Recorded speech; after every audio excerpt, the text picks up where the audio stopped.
I'm Heidi Petty. I'm a Watershed Program Manager at the Contra Costa Resource Conservation District.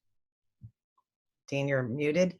I am muted. I'm Dean Kelch. I am a Program Manager with the California Department of Food and Agriculture. I'm a local botanist, too, who's done a lot of work in this particular area that we're going to be focusing on today. Okay, great. So again, welcome everybody. Thank you so much for being here.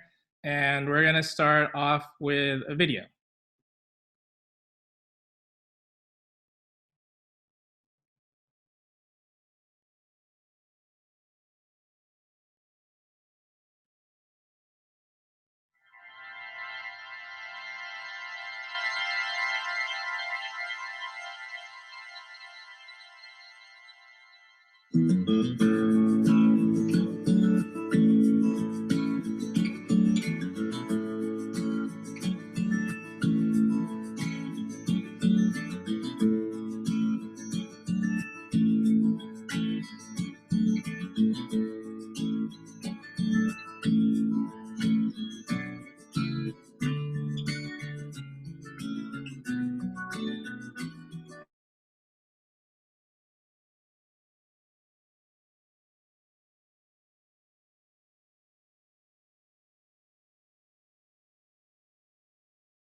Oops. Hold on, folks. Technical difficulties. Of course, there's no sound.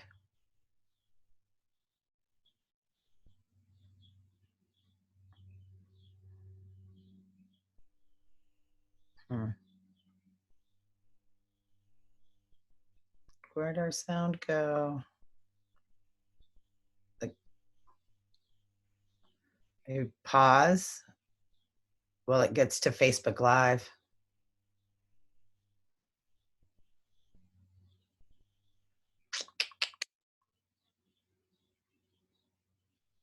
Oh, Chris, it's because you're muted. It's muting your screen. Your dock area, so you can be good stewards of the river. I'm going to go through and show you the invasive plants, how to remove them, and how to properly compost them over in my front yard. Let's go over there now. Thanks so much for coming to Digital Earth Week with us. We hope to see you soon. Now let's take a walk on over to my front yard. Those are my birds, sorry. And I'll show you what I'm talking about.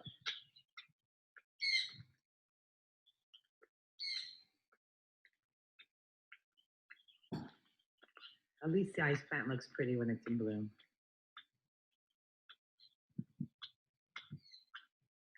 Here we are in my front yard. See my dock area on one side here. We haven't taken care of. All the way down to my other dock. So I'm going to tell you a little bit about the plants first. Now we'll show you the work we've done, and I'll show you how to take them out. Let me give you a quick overview of the whole area so you can see what we've been doing.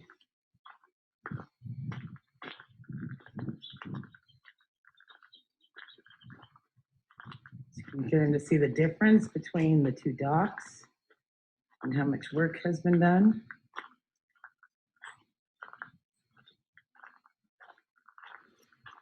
And then finally, our clear area. We've done the most work. And the more work to be done.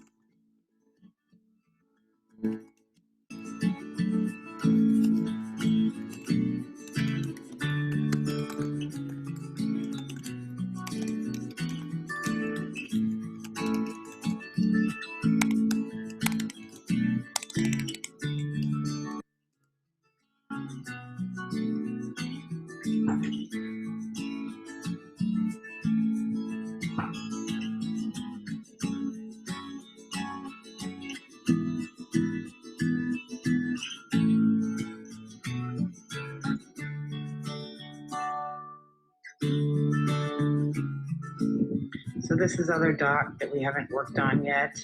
You can see it's a huge mat of water plants, some invasive, some native.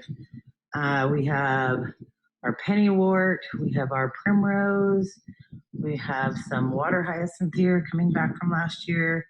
You can see that we have a lot of leftover plants that have died last year and are now trapped in this mat, and there's some garbage in there. As we pull this out, we'll find quite a bit of garbage has been trapped under this mat for unknown periods of time. We've got our invasive fish tank plants. They are Brazilian waterweed. We put up a nice barrier here to keep out the new plants. At least it'll keep out the hyacinths as they float by. We just put up a rope and put some water wings on it, floats, and they just seem to bounce right off, so that's helped a lot. You can see that we started to take it out over here in our next area, and it's just coming back lovely. We have a lot growing in already, so now's the time to really start to pull. Oh, there's some sponge plant in there as well. You can see that. There's just quite the variety of invasives on this dock. So this is the area we're currently working on. You can see it all dies back in winter, which makes it easier to pull out before it turns green, a little lighter. But this will all turn green and it will flower and be beautiful and it'll be so invasive. There's literally nothing you can do but work to constantly keep it out of your dock area. You can see here a lot of the plants. We've got roots going down into the silt. And so you really have to get in there and pull them out by the roots if you can, or really continuously maintain the area so that you're cutting it back constantly. You can see it, it traps garbage. Got all kinds of mucking up. It gets a little cloudier in the water because the plants are stopping the flow and really reducing the oxygen in the water for the fish. I'm over in the area that we've done a lot more work on. You can see it's low tide right now. So you can see there isn't much left. Actually done a pretty good job of getting this out. I've been using this lovely raft to get out there and pull them. And you can see there's still little hyacinths. I leave one of those guys and there'll be thousands of them. This area is really opened up.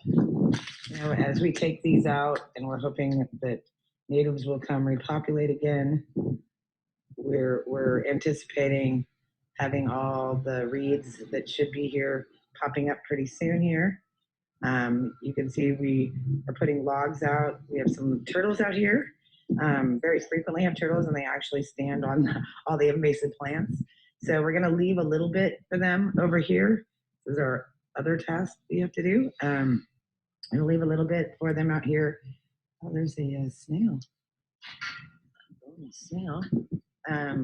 But we're gonna put some logs out for them, some basking logs, so should give them a little place to hang out and be safe.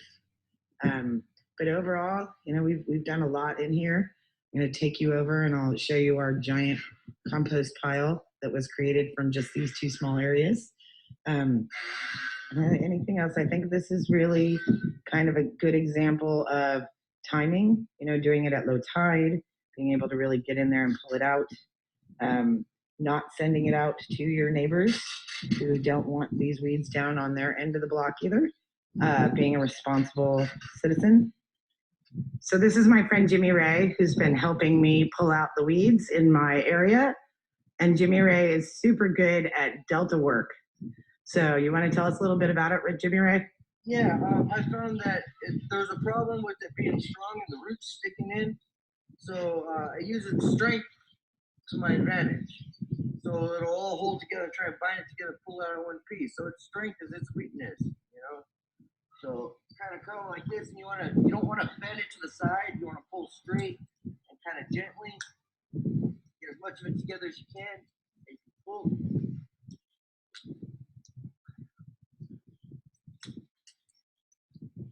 Always be careful on these levee rocks. Yeah, see now how it starts to go? Got a lawnmower in a cold morning, if you know what I mean.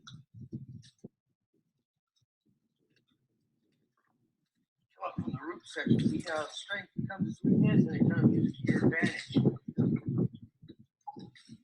don't want to pull too hard. See how you get the roots and the field starts to give.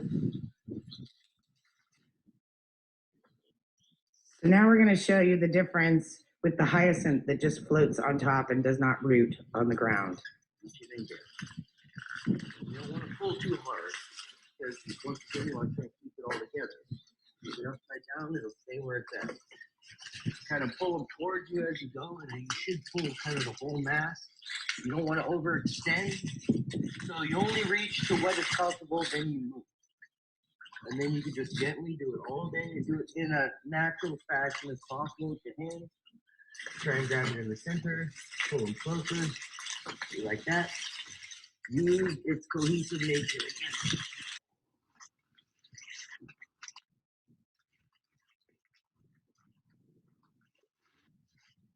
You know, we got the roots here, and if you get these like near the shore, get a nice straight pull on them. Like that, nice and gently. You don't want to pull too hard. You want them to stay together. So you can see in that short period of time that Jimmy pulled the weeds, he got quite a variety out here. We've got our lovely hyacinth, which is really causing problems in the Delta.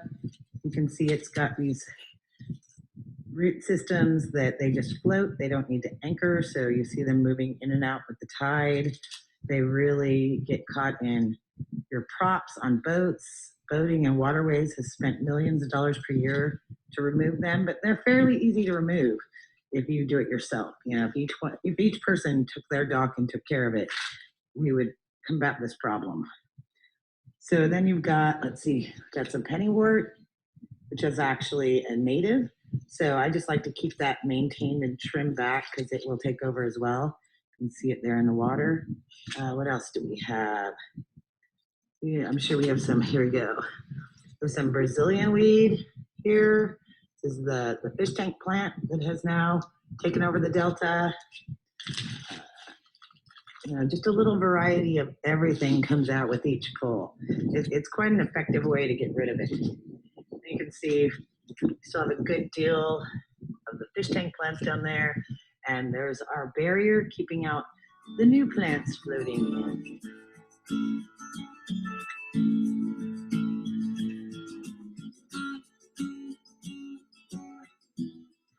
So here we are in my yard at the lovely pile of plants that we've been making. Please note that we are on the other side of the levee here.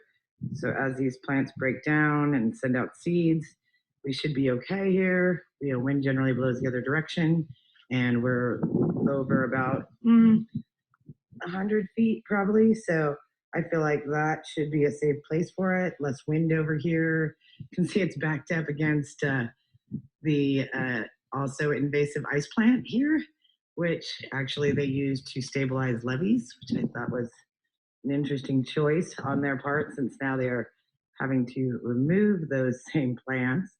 But you can see that we've even started doing that, trying to replace our levee with some sand that we're going to plant with native plants. So maybe that's my next podcast. But for now, I just want you to be sure that you put your plants in a good location. If you're going to use them as soil, which I often do, but usually as filler soil to stabilize our banks and such, that it may have a salt content if you're pulling it out of the Delta, which can be harmful for some plants. So, you know, be wary of that it may just be a pile of dirt that you can only use as filler, but at least it's a pile of dirt instead of invasive weeds in the Delta.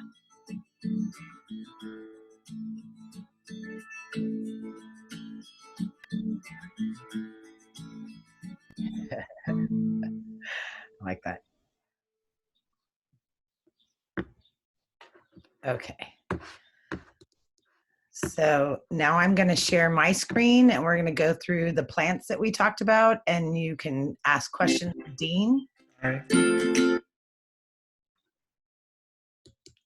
me get mine. Okay, share. All right, let me start the slideshow. Oop. Oh no. I touched it too many times. Sorry. Okay. So those are the profiles of the selected Sacramento San Joaquin Delta plants. Lisa Damerl has made these cards for us and done the research on it, so I appreciate that.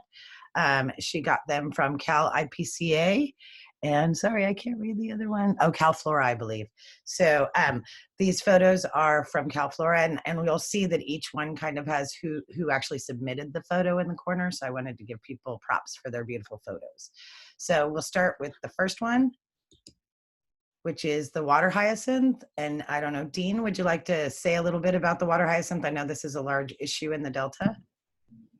Yes, it's a huge issue in the Delta. And part of the problem is that this plant can form these large floating rafts that float around. And just like any aquatic weed or even an aquatic native plant, there's so many nutrients in that, so much water available, of course, because if you're a plant that lives in California, one of the big things is you don't get enough water unless you're a water plant. And the other thing is there's a lot of nutrients. So even though, notice those, or if you saw that early part of the film where the water hyacinth didn't look very good. It looked like it had gotten knocked back by the winter because the Delta is kind of a cold environment for it. But the fact is that it is so nutrient rich there and so much water available, and those plants are so productive that they can totally bounce back within a few months and form gigantic floating rafts. And these rafts can break free, and they could be from miles upstream from you, and they can come down and totally block your dock or whatever access to the water. So and although they are such a bad weed, what that means is we're kind of stuck with them in the sense of we'll always be spending money to try to knock them back, control them. We're never going to completely get rid of them. They have been doing experiments with a small insect which attacks it, a biological control agent. But this insect so far has not really shown an ability to thrive in the Bay Area. If there's some infestations of water hyacinth further south, we may have better luck. But the Delta so far, we haven't found an insect that attacks water hyacinth that is safe to release that can really go after it. And of course, that's the best way to go after these very widespread and horrible weeds. You fight fire with fire. So you have something that actually, some other biological entity that actually goes after it. It doesn't go after the native plants. But so far, we're still looking for that perfect solution for water hyacinth. And in the meantime, as you mentioned, Heidi, boating waterways, the Department of Boating and Waterways takes the lead on trying to keep it knocked back so it doesn't impede movement of boats in the Delta. Are there any questions about the water hyacinth for Dean or I? All right, seeing no questions, we'll move on to the next one, which is the Brazilian waterweed. That was what you saw me shooting down into the water, and you can see big long tendrils attached into the silt at the bottom. These are particularly difficult to get out because they are attached at the bottom. So when it gets warmer, we'll be swimming down there to finish it up. And I'll just mention that we've gone from a floating plant to a plant that we call it a water column filling plant because it grows in the water and actually fills it up. And these kinds of weeds, these kinds of plants in general, can really cause a lot of problems by choking out habitat for fish, impeding boating and other things like that. So Brazilian waterweed is one we've had with us for many, many decades. It's one that was probably released from aquaria originally into the Delta, and another one that has to undergo constant active management so it doesn't take over everything by the program of boating and waterways. Okay, and there's actually quite a few native waterweeds that root at the bottom, and so sometimes it's hard. I actually had a difficult time deciphering which was which when I was identifying these, so I was lucky to have Dean's input on that to help me. So yeah, things can look a lot alike. What you find though is the native ones, although they might be a bit invasive, just like you find with your pennywort in your place, which is a native plant. They right. can be invasive, but they don't tend, there's certain of these non-native ones that really tend to be just that much more. And so Brazilian waterweed is one that really, it is much, much, much more robust and invasive than the native species that looks a bit like it. Yeah. And I found that when swimming, people really don't like it to touch them. It's like a thing. It's a very hairy, prickly kind of feeling. So we'll hopefully have that out of our dock soon. Oop, I went backwards, sorry. Ooh, so I go forward now. Oh, there we go. So were there any questions about the Brazilian waterweed out there, Lisa? We have Lisa Damerol, who's also a RCD employee, helping us field all the questions. Okay. Nope, no questions. Right, thanks, Lisa.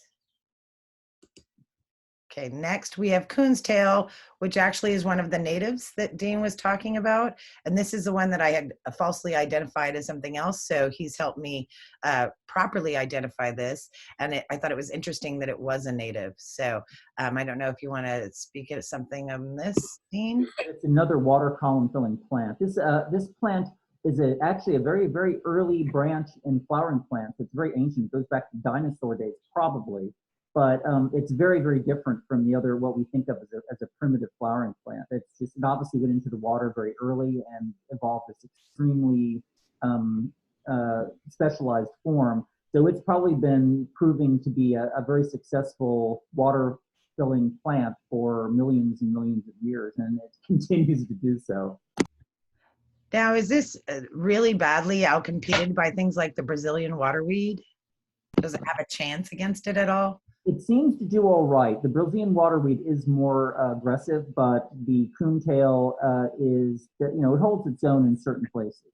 Okay, yeah, I found it all kind of wound together. Yeah. So are there any questions for Dean on the coon's tail?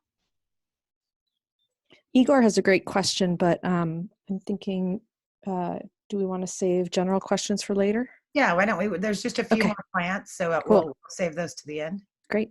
Okay, so we'll move on. Thanks, Lise. Thanks, Igor. Okay, and then we have the floating water primrose, and this has been a particularly difficult one for us to combat. It just keeps growing back. Like in a couple of days, I see it back. So this is one we really have to keep on top of. And sadly, it's very beautiful. We'll have a beautiful yellow mat of flowers.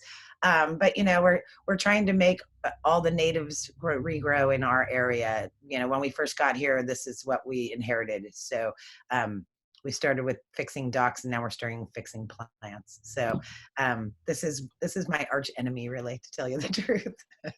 And it's a good one, Heidi, because this particular plant, which is from South America, it is really good in growing sort of all the way from sort of just wet soil to about 3 feet, about a meter deep, perhaps, or a little less. And so it can really just completely fill up that margin of any body of water from the delta to a smaller pond. And this plant is very problematic in the delta, yes, but it's probably even worse in the small ponds, of which we kind of have a shortage of around California. So it can really get in the way of anything else that might want to grow in that pond, or any other uses that pond might be used for. Interesting.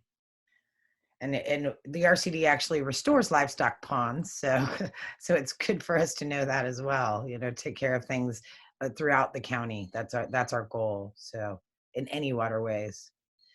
All right. Are there any questions about the floating water primrose? Okay. Hearing none, I'm going to move on to American sponge plant, which I don't have a lot of, but it's littered here and there. It seems like once we pull this stuff out for the season, it has a harder time coming back. So that's the plus for the sponge plant.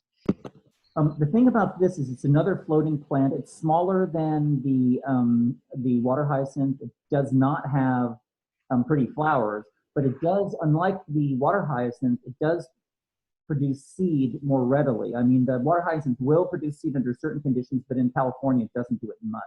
This thing does all over the place. So it both spreads vegetatively by floating on the water from one place to another, but it also can form seeds that have some lifespan in the water. This one's just beginning to spread in the Delta. It's one that there have been some attempts to knock it back with some success, but it's a real challenge. This one, I think 100 years from now, it might be worse than water hyacinth. I don't know. We'll have to wait and see. Right. Were there any questions about the American sponge plant for Dean? Okay, hearing none, I'm going to move forward. So this is the yellow flag iris. You actually couldn't quite see it in my photos, but we have it on our dock. Also another quite beautiful plant. You see these beautiful displays of yellow flowers, but it will literally grow out of the tiniest piece of dock foam. I've seen it grow on a ski that the tip of the ski was in the water and suddenly there's an iris on it. So that to me immediately said, this is something we have to take care of right away, because it was going everywhere. And it actually can also grow on land too. I find it every once in a while over on our side of the delta, on the land side of the delta, which I thought was interesting. But we have very wet soil out here. We're at a really, high water table. So it seems to thrive in multiple environments, and that becomes a whole different issue. And you see in the delta, you'll see these large islands that are really just silt and mostly invasive plants, and you'll see large sections of both this yellow flag iris and the Pampas grass that are really, really causing problems in the center of our delta. So this is, as you say, Heidi, a very pretty plant. It's actually quite popular with pond horticulturalists who grow plants in ponds. So it is sold in nurseries right now, but that's going to change very soon, because this plant is being added to the California noxious weed list. Probably will go into effect September 1st. And at that point in time, it will become illegal to sell this plant. In certain places, it does look cute, as you say, but in the Delta, it really, really can spread so densely that it excludes other plants, including natives, and really change the whole form of the site and exclude native wildlife as well. Yeah. Are there any questions about the yellow flag iris?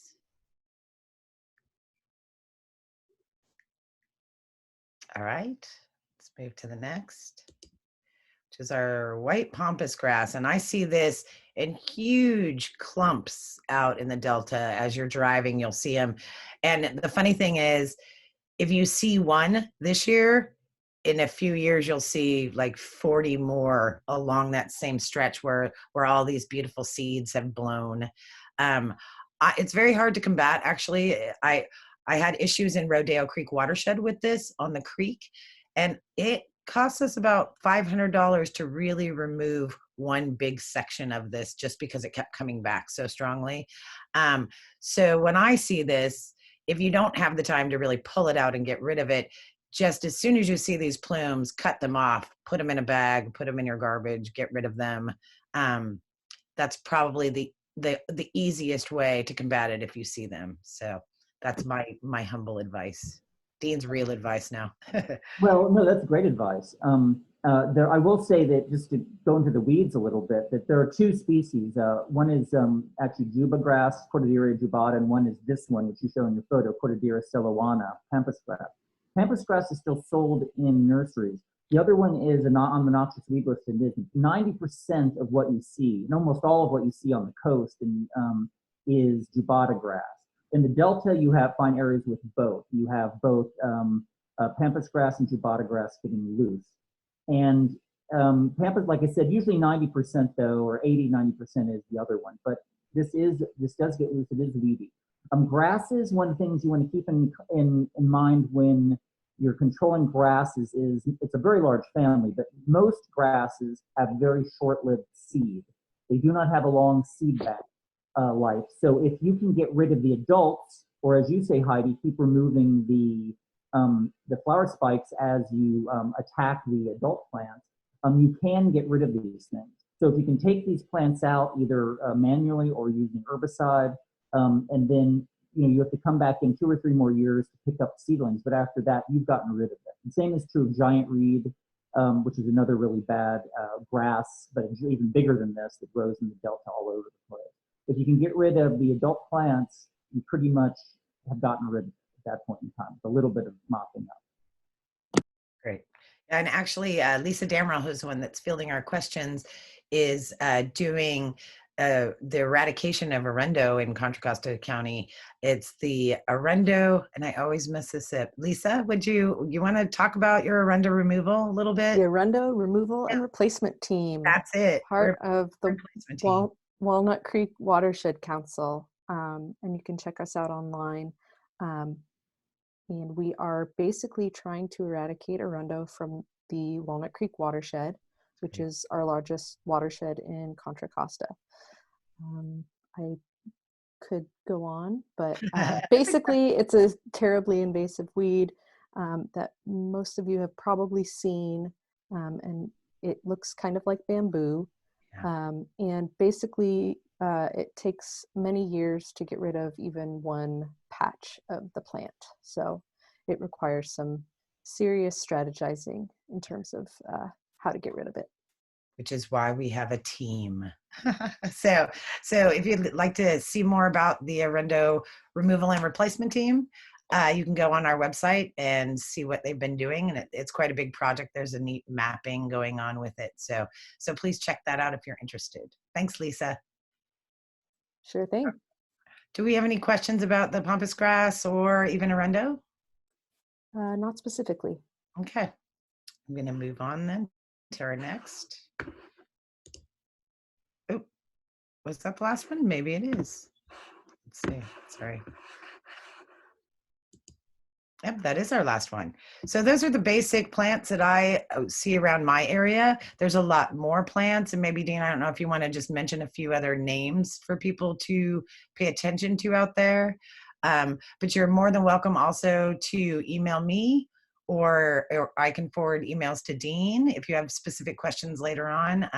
We're here to continuously help with this invasive weed issue. So for now, that's the main plant. So maybe Lisa, you want to read the general questions for Dean and I? Yeah, we've got some great questions. So thanks, participants. Igor is asking, can any of these invasive plants be harvested for cattle feed? Oh. The answer is yes. However, remember that if you're harvesting from the delta, there's a certain degree, a higher level of sodium than you would usually get, because this is the delta, depending on where you are in the delta, there can be a fair amount of salt in the water at times. So that would be the only thing, but otherwise, like I know that water hyacinth has been used for that purpose. The grasses can be as well. I'm not sure about some of the other ones, but yeah, the short answer though is yes. I found that my cows thumb their nose up at the hyacinth. We tried that. They will only eat, which I think is interesting, and I've heard, and do not quote me on this because I'm not absolutely positive, that they are edible to humans and that you can actually cook kind of the base of them, and it's almost like an artichoke heart. So if my cow could get that little piece away from all the other, it would have eaten that. So, you know, we did a little test pile to see how she felt about it. I have Highlander cows, so I have kind of unusual cows. They eat a lot more than regular cows. They're a little more wild and interested in strange things. So she would take a little nibble of it and then just, that was the end of it. You know, she wouldn't have nibbled it if she didn't have the ability to eat it. She just didn't like it. So I thought that was an interesting thing. Yeah, I'll chime in that similarly, not many animals like arundo, giant reed. It's not toxic, but nobody seems to enjoy it. Speaking of nutritional value of these plants, Eric has a great question. As invasive as they are, do these plants offer any nutritional value to local fish or delta animal life? The short answer is yes, to some extent. It really depends. I mean, some of for example, water hyacinth forms mats on top of the water. They're so dense that they can actually lower the oxygen content of the water, which actually reduces the fish diversity. And there's other ways in which, by outcompeting more diverse native plants, they provide a much more monotonous, if you will, nutrient source. So as certainly plants are plants, right? So in theory, they could be good for native wildlife, but the fact is it's the word invasive that comes into it, because they're so invasive, they're so aggressive, they elbow out everything else. And we all know that you get the largest, certainly, the variety of wildlife, as well as the greatest numbers, where there is a great variety of nutrient sources. So at the very best, what they do is limit and narrow down the number of nutrient sources that are available to their prey or directly to the wildlife. And that reduces even the total number of fish and also the diversity of fish life. And it depends on, once again, it depends a little bit on the weed, but most of these invasives, that they've been studied this way, and most of them really do, with areas that are highly invaded by these things, have lower diversity of the kind of fish we like, as well as for fishing, as well as just general native fish in general. Interesting. Yep, that is very, I would say that it definitely makes for a monospecific kind of an environment. So definitely not great for that. And Sue, one of our former CCRCD interns, hi Sue, has a great question. And it is, are some of the California native water plants native to the Delta area or just native to some other parts of California? Interesting. The Delta is kind of a specialized habitat. So there are certain rare species. They tend to be closely related to other ones, but they are different. Like there's the Delta tule pea, for example, which is a vining sweet pea that grows only in the Delta. And then there is an aster that tends to only grow in the Delta system and nearby waterways. There are also the Delta is interesting, as I said, because there's a mixture of saltwater and freshwater. And so there's certain plants that there's a saltwater version and another species that likes freshwater, and they kind of hybridize in the Delta and form like their own populations, and these have been named as their own species. But generally speaking, the Delta just forms a very large, I forgot about my favorite one, the Delta thistle, right? Which was thought to be for almost 30 years, which is only known from a two or three sites in the Delta, in the northern part of the Delta. They rediscovered it a couple places. And that particular species is related to this other one that looks totally different, which lives in wetlands kind of up and down California. And it's also, its closest relative probably is this one that only grows on Mount Tamalpais, nowhere else on Earth, and there's wetlands up there. So there is active speciation going on because of the special habitat in the Delta. Many of the plants that grow in the Delta are just like, it's like a lot of certain things that, like wetlands in general. Some of them even are found, like the hibiscus, the native California hibiscus, is really not that much different from the species which it's only found in the Delta region and to the little bit to the north, and always in wetlands, right along these big sloughs and things. And that one turns out to be maybe the same as the species found in the eastern United States. So it's actually 1,000 miles or more, a couple of thousand miles disjunct from its nearest eastern population in Missouri. So the Delta is a special place, and there's also, I didn't mention, these aren't, because we're talking about wetlands today, I didn't talk about the old dune plants that are, also have specialized on those freshwater dunes found around Antioch, used to be found around Antioch, now they're pretty much destroyed. They were used to make the concrete to rebuild San Francisco, but after the earthquake and fire. But yeah, so the Delta does have a lot of widespread wetland plants in it. And it has also these specialists that are in the midst of sort of evolving into new forms. Interesting. Thanks, Sue, for that great question. Does anyone else have any questions? You can use the Q&A function or the chat function.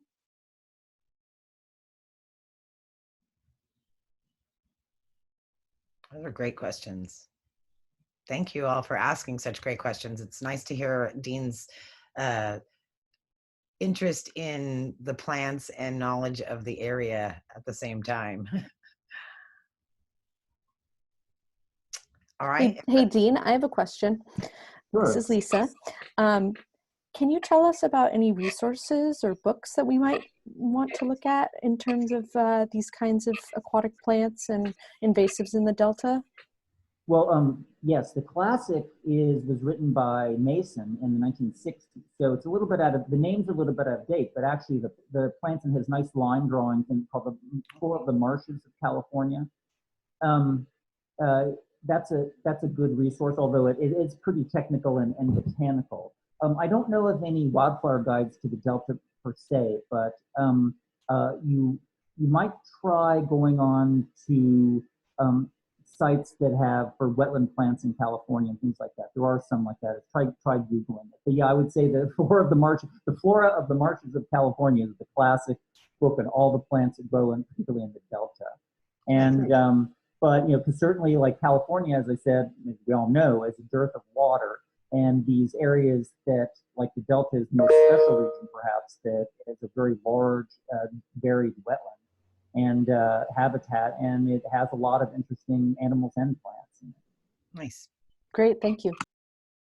Thanks for that question, Lise. Okay. Seeing no more questions, we're just about done here, which actually our timing was pretty good without purposely timing it, so that's nice. I wanted to just share with you the rest of our Digital Earth Week at the RCD. So later today, we're going to have another podcast at 3 p.m. and it's Understanding the R's in Recycling with Elisa Robinson and Patty Pell. So if you're interested in finding out a little bit more about your recycling and including recycling in this area, that's a great podcast for you. And then we have our final Friday lineup at 3 p.m., The History of Earth Day with Eric Akeson. So this should be really interesting. It's been neat getting to do these Zoom podcasts and be part of your lives still. I appreciate you all coming. I'd also like to let you know, and you can find this whole lineup on our website at ccrcd.org and sign up for it still if you'd like to see the 3 p.m. We also have one more thing that we're doing, and this will actually be Dean, Lisa, Chris, and I again, and Eric. And this is our Carquinez Watershed Council. We have hikes annually, and this year we were unable to do our spring hike.